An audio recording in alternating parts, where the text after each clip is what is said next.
Hello everyone. Hi. Here, Bradford Warner. How are you? Fine, thank you. How are you? I'm fine. Rafael Alins, we are owners of Wing Tsun and BJJ Academy. And well, as you everybody know, this is a bit special circumstances for this year due to the pandemic. And we are going to make our contribution in the basis of an informal talk where we're going to discuss a couple of topics that may be interesting for the Wing Tsun community. We want to thank, special thank you, Sifu Salvador Sanchez for inviting us again this year. Also to Sifu Tamien Ming for teaching us Wing Tsun. And a special thank you to Hans Ersson for being our professor in Brazilian Jiu-Jitsu and submission wrestling. So yeah, let's start. Okay. So the first topic we were talking about, and I think it's a very relevant issue, is where do you think, or what's the role of Wing Tsun in martial arts today? Okay, so it's a big question. It's very relevant, and the answer could go on forever. So we're going to try to limit ourselves here a bit. And I think, first of all, Wing Tsun has a hugely important role to play as a very valid martial art within the world of MMA and sport fighting. We teach it mainly for self-defense, but we believe that it needs to be trained as a sport fighting activity, because we want to include fitness, pressure, sparring, and not just situations where somebody who doesn't really know much perhaps walks up to you and tries to steal your wallet. Yeah. Right? Yeah. So it's like you're talking about the methodology of how we train. Right. So if the methodology is right, what does that mean? Well, that means, in our view, in my view, and I'm pretty sure you agree, that we train intensively, we push ourselves to get physically more fit, to be able to spar for several minutes, and feel that we can do this without going home and being completely destroyed afterwards, because it's slowly what we build up during our training. And we train all distances. Yeah. Wing Tsun traditionally has its strengths at a certain distance. And I think one of the big problems that Wing Tsun still suffers from today is that you see, and I'm guilty of this too, I'm not better than anyone else, but I'm changing my perspective. Even an old dog can learn how to sit, right? Mm. So you walk down to your Wing Tsun training location, and you meet your training partners at a class, and you walk up to each other. You stand up for a second. So you walk down, you've changed, right? You walk down, and now it's time to start training. Yeah. So what do you traditionally do? Yeah. You walk up to each other, and you start your poons out, right? Yeah. And then from there you do your chis out and your Yeah. sections, your attacks and your defenses, right? Yeah. The thing is, that distance, we're putting ourselves at a distance where we are comfortable right away. Mm. And from there we're moving forward. Yeah, there you go. And you're not shifting or angling away. Yeah. You're not throwing an overhand cross. You're not following up with a roundhouse kick. No. You know, you're not diving to my legs. Yeah, you stick to what it's supposed to be. Right. The Wing Tsun, right? Right. So of course here I feel safe because this is what I do all the time. Yeah. So by definition, if I feel safe there because that's what I do all the time, I don't feel safe when you go for my legs. Yeah, exactly. Because I don't do it. Yeah. So, thank you. So for Wing Tsun to gain respect within the mixed martial arts community, it has to be trained at all distances. It has to be trained live without repetitive sequences or demos. People are tired of that. Everybody watches MMA today. Everybody watches the Yeah. cage fighting today. They want to know, when they see something, they want to know if it works. How are you going to know if it works? Well, it's a balancing act. You don't want to hurt each other at training, because a lot of people go to training to defend themselves from getting hurt. They don't want to go to training and go home hurt every other week. So you use your gear, you use controlled power.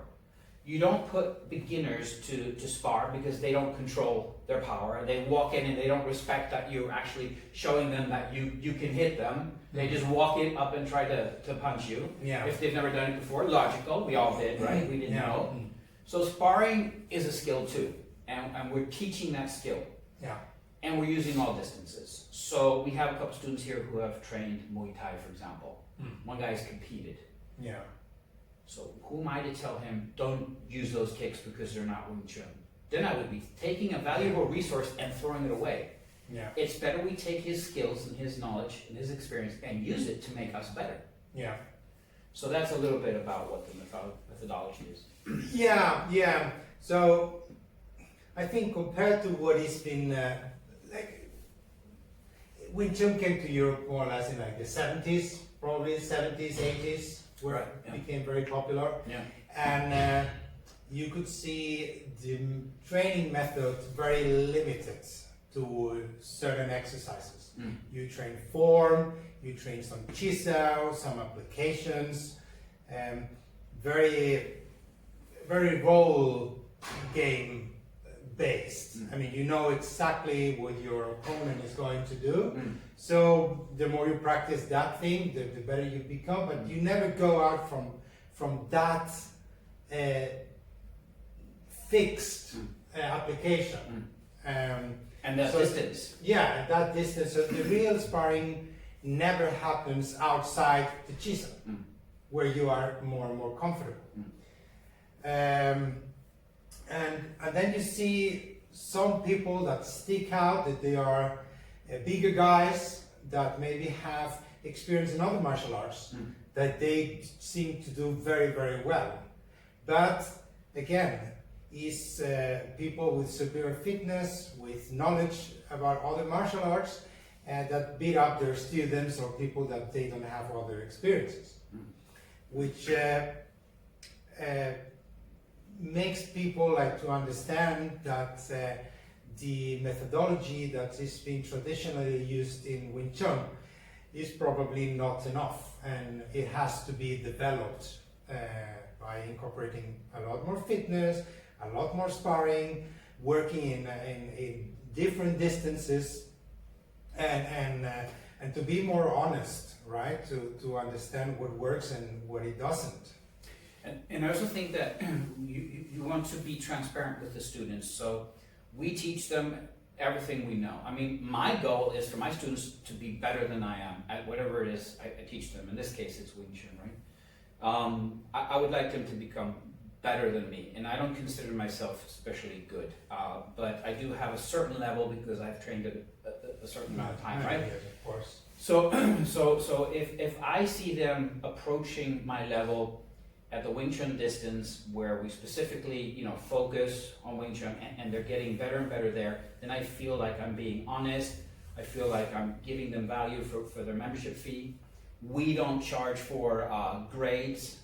If you deserve a grade, we give you the grade. Usually at a grading seminar, we might charge a little bit extra for attending the seminar because it's extra time and it's an extra class. Yeah. But we don't charge for grades. We've removed that because we feel that we don't want to give the feeling that Yeah, you're paying for your graduation. Yeah, right? exactly. For the, right. so you can't buy your skill. You have to work for it. Exactly. And so that's that, right? And so, but we also think that Wing Tsun needs to get away from this mythology of being the best. We have to get off our high horses. Yeah. We have to get up down onto the ground, literally speaking on the ground, Yeah. and learn what happens on the ground, right? Yeah. But we also have to get off our high horses and stop thinking that, well, if you know Wing Tsun, you can be anything. That is, of course, not true. Yeah. But you can uphold that illusion if all you do is have these preset exercises, like you said, that are going to work because I've done the same exercise, the same drill more times than you have, so it's always going to work, Yeah. right? and get away from this with the fancy uniform. People can have whatever uniforms they want. That's fine. I don't care. But get away from this myth building that there's some sort of untouchable master at the top. Yeah. Doesn't exist. Yeah, you can't sell anymore that idea that, well, you don't even need to be well trained. You can be like with fat belly and you're gonna beat anybody because you have a better system. But and this also brings up that now with a lot of YouTube videos and a lot of social media, you know, because you're very active in social media and you're very well updated of what is the last trends or what is the Wing Tsun community going for. And what I understand is that people is really tired of this demo, of this master that is doing one application that everybody has seen, or like the guy going into a boxing ring and beating up a couple of students, because everybody's seen it. So people is really tired. People wants to see two things: an honest sparring between two guys. It doesn't matter the level, and methodology, how they train, how do you achieve your skills. Because, just like you said there, everybody watches MMA, or many more people watch MMA today than before, just because it's much more available. It's everywhere on the channels, on the internet, and YouTube, etc. So today, you have people who may have never trained something in their life, but they've been watching a lot of cage fighting. They've been watching the replays, they've been watching the techniques, the movements. So if there's an altercation in the street, and you're involved in a situation where somebody just happens to be bigger and stronger than you, and they've been watching these fights. Yeah, they UFC like for a long time. Cage fighting, whatever. Yeah. They're going to be trying to move like they've seen the fighters move. Yeah. And so they might actually know more than you if they've been watching this intensively, and you're busy training your Wing Tsun at a certain distance with your Pun Sao. Yeah, and a lot of times they shoot on your legs. Yeah, they try to even with a bad technique, but you go down. You go down. And then he gets in a mount, and being heavier than you, if you don't know how to handle the mount, you don't know how to behave in the bottom, you're gonna get beat up. That's right. So we now in our Wing Tsun training, thanks to Professor Hans Ersson and thanks to yourself, we now have a module-based system that we teach in seminar form before and after the pandemic, right? In the meantime, we follow the restrictions and we teach what we can in very small groups or one-on-one. But the point that I'm making here is that we have incorporated ground fighting in our Wing Tsun curriculum. You cannot proceed in the grading system without acquiring some certain basic skills in ground fighting, in ground defense. Yeah, that's correct. They used to call it fifth distance, right? And it used to be like traditionally, at least in Europe and in the Liang Wing Tsun, they used to have this anti-grappling, right? Which was better than nothing. But I think it's underdeveloped, and it's good to have something like better, well based on because the grappling skills have developed a lot during the last 20, 30 years. Oh yeah. I mean, people like with the blue belts nowadays, if they would travel with a time machine 30 years ago, they would beat like brown belts probably. Right. Yes, because like the knowledge is a lot more available, and the tactics and strategies are really well developed. So yeah, we have incorporated a little bit of wrestling and grappling in our methods, and not because we want to go for submissions or anything. It's just to improve our Wing Tsun, our chances to survive a takedown by knowing how to take down. And also our chances to survive if we end up on the bottom, how to escape and get up, and also how to use the advantage of being on top, how to navigate those transitions, right? To be able to dominate, to control, to well position before you strike, or whatever you want to do, right? So it's like exactly. So we overlap because we feel that Wing Chun has its strengths, but it also has its weaknesses. If something is strong in certain situations, it's going to be weaker in other situations by default. So, for example, a week ago, 2 weeks ago, we were doing some sparring in class, and a student asked me, what do I do at clinch range if my opponent throws a body hook? He said, my gansao, my slicing arm, that we traditionally use against low attacks, low punches, he said, it's not fast enough, he said, at this range. So I said, well, we're going to use what works. We're going to think more of concept than of sticking to certain techniques. Yeah. Okay. So, like I said before, we have people here who've trained Muay Thai. We had a guy who had trained MMA. He's no longer training with us now, but a huge guy who had trained MMA. Yeah. Was with us for a while. He was a student of yours when he was a child. Yeah, that's true. Etc. Right. So we do have people with some experience of different areas of fighting. So maybe you could show me the example. Yeah. So Just a minute. right. So we can illustrate with a little demo what I'm talking about. When I say that we want to fill the gaps where Wing Chun may not be 100% complete in what we need in a certain situation. So let's do this. Just stand on that side, so let's say we're sparring, right? We've done whatever, right? We're sparring. We get into this range here. Now, I teach that we use our Wing Chun concepts, for example, redirecting and sticking, right? So if I'm here and I'm sticking, and now I can start using my chi sao skills, right? But let's take one step this way so you can back up. Yeah. So let's say here you're really fast. You disconnect. You're gonna break out and then I throw the hook. You throw a body hook to the ribs. Yeah. So because and I'll show another example of a hook to the head. But right now, so you throw body hooks. So we're here and you disconnect, and I try to do my gansao. If you disconnect and I run in, and I try to throw my gansao, it's going to be very hard for me to get that down there on time. And even if I do, your arm is hooked. So I'd have to be way out here. And even then, this is not a very strong position for me. I can start angling. This is not going to be a strong position. Yeah. So I said to... Maybe very quick, Yeah. So you disconnect, you throw a body hook, I'm just going to lower my elbow. And I'm still in control. My structure is okay, right? Really nice. And this doesn't disconnect from my body out here, but it does protect my ribs. And from here I can attack. Very good. Very interesting.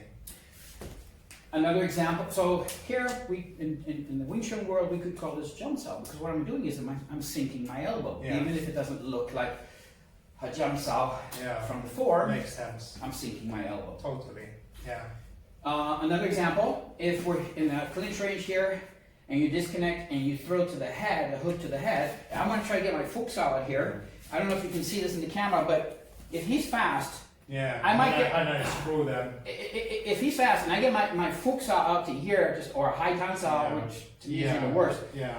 I'll make it work. I'm not stopping you. Do like an overhead, So, then we had a situation also in class. And so what we did here was, let's say we're here again, you step out and you hook to the head. I'm going to use my helmet guard. So you're still going to get through to some extent. I'm still it's not the same. It's not the same at all because you're inside now. I can feel your glove, right?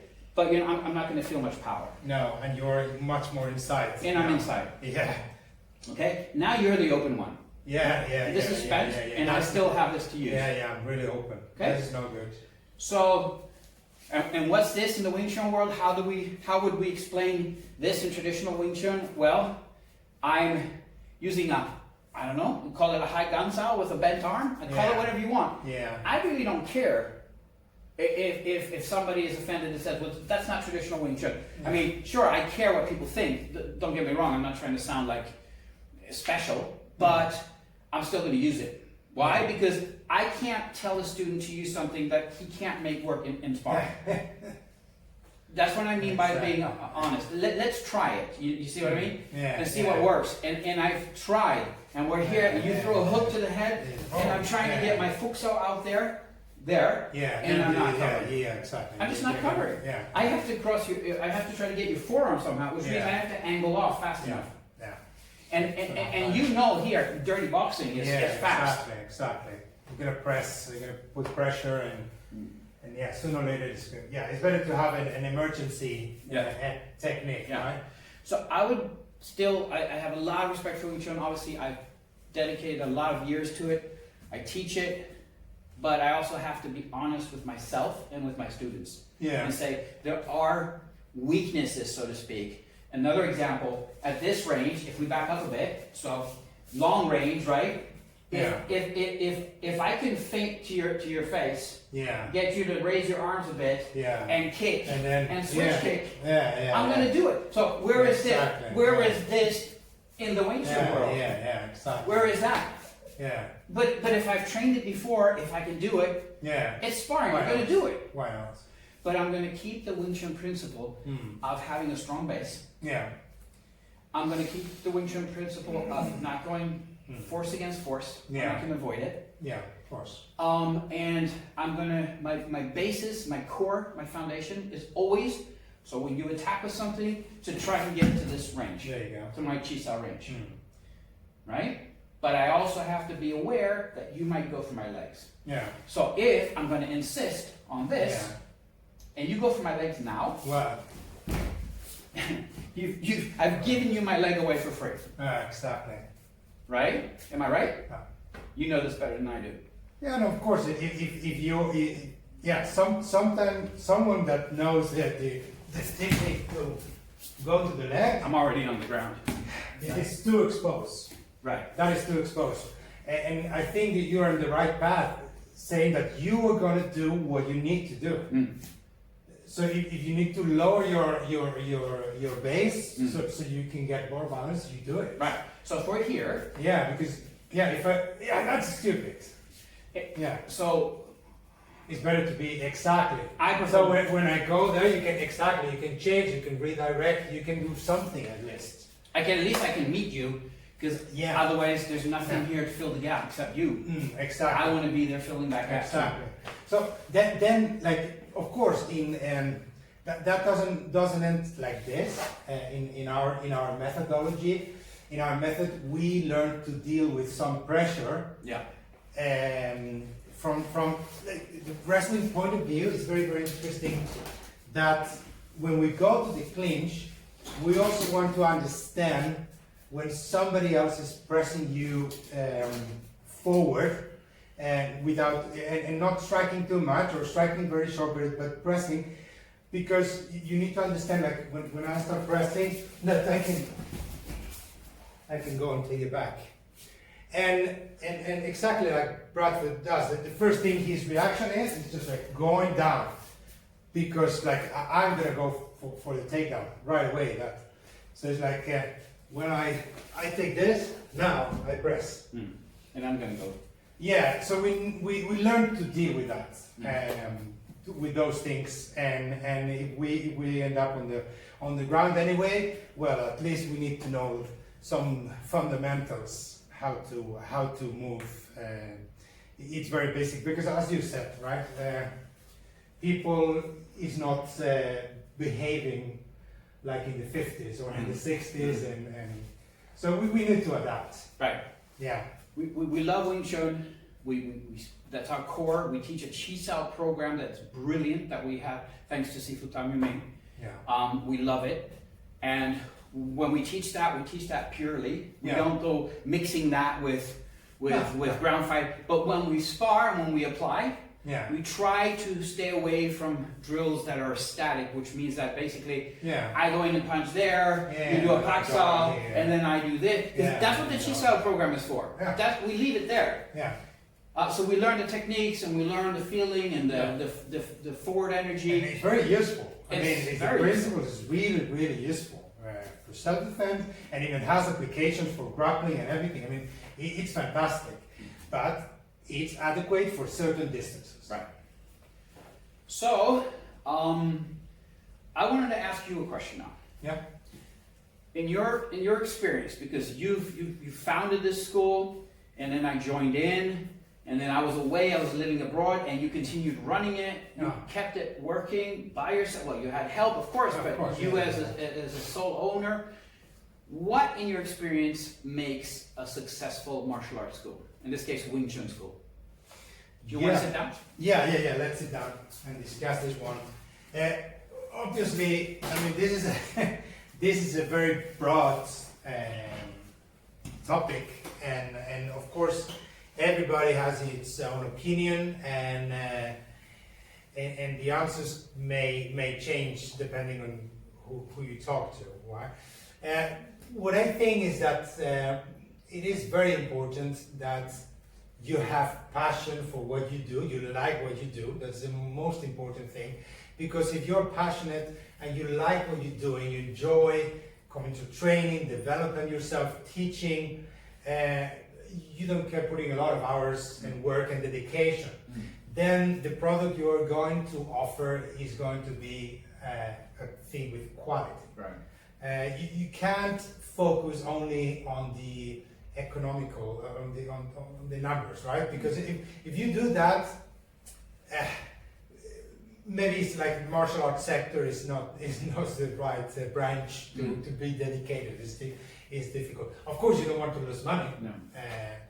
But the main thing to be successful is really be passionate about what you're doing. What do you think? I agree. If you're passionate, it's first of all, it's not a job. It's a passion, right? Yeah. And people feel that. So your passion rubs off on them. They become excited because they feel, well, there's something very interesting here, because this guy is crazy about what he's doing. So there's something here, right? So that's a natural attractor, I think. But also, like you said, what you said is spot on. It means that you don't care. I mean, you and I, when I joined in and we were started, you had just started up recently. I joined in. We were not. This was voluntary work, basically. I mean, we weren't losing money, but we. We were doing well under the circumstances, but if it hadn't been for the passion, we would not have continued. No, of course not. Yeah. Right. And I think students feel that, and we're not about expanding. We have this one school. We're not interested in opening up a chain of schools. There's nothing wrong in doing that, and congratulations to those who have. Right? Yeah, my of respects. course. My respects. If you have a good product, why not? If you have the right people, why not spread and share it with more people? That's perfect. That's not our goal. Our goal is to be. We're so involved in what we do. Yeah, exactly. We like training, and we like to meeting the same people and developing. Now with the jiu-jitsu also, we want to create some national champions if we can. So, yeah. So I wouldn't want to be spending a lot of time on administration and paperwork and student databases and whatever with many different schools. I prefer to spend that time training. Yeah. To be honest, right? Yeah, buddy. So there you go. Yeah. Well, that's awesome. Thanks for that answer. I think it was really, to me, in my opinion, that was spot on, and I hope that everybody watching got something out of this. Yeah. I know it's not been like maybe some people were expecting that to make a demo, or we may save that thing for another video. Today we wanted to have this podcast approach where we have these discussions that I think all martial arts schools that have Wing Tsun in their curriculum, they need to have, and they need to analyze and look at themselves in the mirror and see where we're going. I think that we have a responsibility to give the Wing Tsun what Wing Tsun has given us.